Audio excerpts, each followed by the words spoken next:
Karizma എടുത്തു കഴിഞ്ഞിട്ട് ഇത്രയും മിസ്സിങ് അനുഭവിച്ച സമയങ്ങൾ ഉണ്ടായിട്ടില്ല കേട്ടോ. ആദ്യമായിട്ടും അവസാനമായിട്ടും ആയിരിക്കട്ടെ അത്. എനിക്ക് അത്രയും മിസ്സിങ് കിട്ടിയത് നമ്മുടെ ധനുഷ്കോടി റൈഡിലാണ്. ഞാൻ ധനുഷ്കോടി റൈഡ് ഇറങ്ങുന്നതിന് മുമ്പാണ് എക്സോസ്റ്റും ബാക്കിലത്തെ റീഡർ റാക്കും ഡൊമിനറിൻ്റെ സെറ്റ് ചെയ്തത്. അത് കഴിഞ്ഞിട്ട് അന്ന് ധനുഷ്കോടി വൈകുന്നേരം റൈഡ് പോകാൻ നേരത്ത് വണ്ടി ഒരു രീതി സ്റ്റാർട്ടാവുന്നുണ്ടായിരുന്നു. പിന്നീട് ഏകദേശം ഒരു അരമണിക്കൂർ അതിനകത്ത് എന്തൊക്കെയോ പരിപാടികൾ ചെയ്ത് വർഷത്തിൽ കയറ്റാൻ പോലും സമയം ഉണ്ടായില്ല. എന്തൊക്കെയോ പരിപാടികൾ ചെയ്ത് എങ്ങനെയൊക്കെയോ വണ്ടി സ്റ്റാർട്ടായി ചോക്ക് പിടിച്ച് പിന്നെ എടുത്തിട്ട് പോവുകയാണ് ചെയ്തത്. കുറച്ച് ദൂരം ഓടിക്കഴിഞ്ഞ് കഴിഞ്ഞപ്പോഴാണ് പിന്നെ ചോക്കൊന്ന് റിലീസ് ചെയ്തിട്ട് നോർമലായിട്ട് പൊയ്ക്കൊണ്ടിരുന്നത്. പക്ഷേ എന്നിട്ടും ആ റൈഡ് ഫുള്ള് നിങ്ങൾക്ക് ആ വീഡിയോയിൽ കാണുമ്പോൾ മനസ്സിലാവും.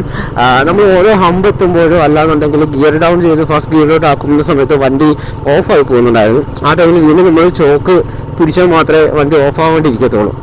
ലോ RPM ലോ ഗിയേഴ്സിലും എല്ലാം വണ്ടി ഓഫാവുകയായിരുന്നു. അപ്പം എന്താ സംഭവം ഒരു പിടുത്തം കിട്ടിയില്ല. പക്ഷേ